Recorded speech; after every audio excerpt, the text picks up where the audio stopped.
What is the impact then of this decision to pause shipments? This is something that many on the left in the US have called for. It seems like this is the first time the Biden administration has taken this step. The consequences of this move, and can we expect more? Good morning. Yes, this is very much symbolic, and this is the part of the U.S. decision is a last resort. The U.S. is now using some of its leverage over Israel to try to convince it not to go ahead with a full-scale invasion of Rafah. Now, that hasn't started yet, but Israel asking civilians to move out of certain areas and taking over a very vital border crossing from the Gaza side, which is the Rafah border crossing, is sparking worries that Israel is still very much adamant on going ahead with a full-scale offensive on Rafah. Now, it remains to be seen whether that would convince Israel not to go ahead with it and to see what would be Netanyahu, Prime Minister Netanyahu's balancing act here.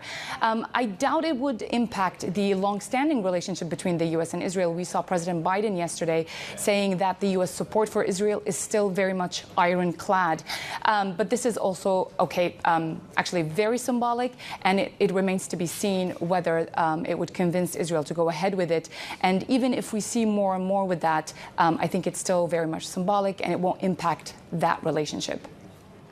OK, largely symbolic, but levers are being pulled on all sides, it seems, as these ceasefire talks, if they haven't completely stalled, continue at least in the background to some extent. Where are we? Give us an update on where those ceasefire talks are then, Dana. Yes, so a delegation from Israel and another from Hamas have arrived in Qatar, or will arrive today. Arrive in Cairo and will arrive today. Qatar already dispatched its own delegation, and the U.S. is there as well. We saw President Biden, the U.S. saying yesterday that these differences can still be resolved. We can still amend the ceasefire draft proposal to reach some kind of a deal eventually. And despite the fact that Israel completely rejected Hamas's offer, which is a permanent ceasefire, and the surprise acceptance of Hamas, there still seemed to be some hope that the two can reach an agreement. And this is, of course, vis-a-vis the Rafah offensive, which Hamas has said, if you go ahead with this, then we will completely withdraw from ceasefire talks.